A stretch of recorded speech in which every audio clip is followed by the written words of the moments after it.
City India news, महाराष्ट्रातील लोकप्रिय news channel.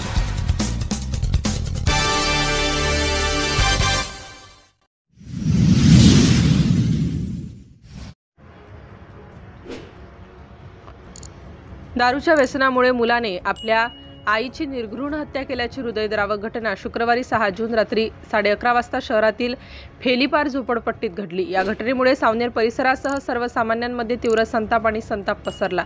आरोपी मुलाचे नाव मुकेश गणपत मरास कोल्हे वय 25 वर्ष आणि मृत आईचे नाव प्रमिला गणपत मरास कोल्हे वय 50 वर्ष आहे।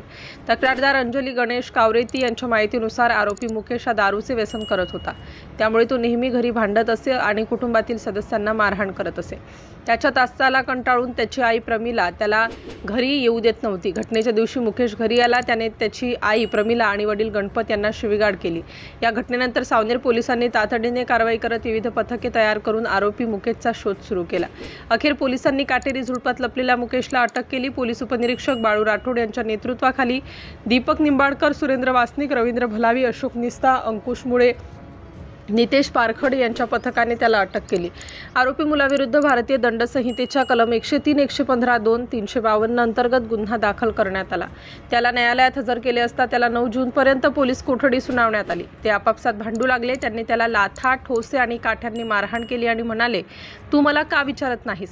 मृताची आई ओरडली आणि नातेवाईक धावत आले। त्यांनी मुकेशला घराबाहेर काढले, पण लवकरच तो पुन्हा घरात शिरला। त्याला काही समजण्यापूर्वीच त्याने त्याच्या जन्मदात्या आईचा डावा हात धरला, धारदार चाकूने सपासप वार करून हत्या केली व चाकू फेकून पळाला। प्रमिलाला तात्काळ शासकीय रुग्णालयात उपचारासाठी नेण्यात आलं, परंतु डॉक्टरांनी तिला मृत घोषित केलं। सिटी इंडिया न्यूजसाठी प्रतिनिधी नितेश गव्हाणे, सावनेर।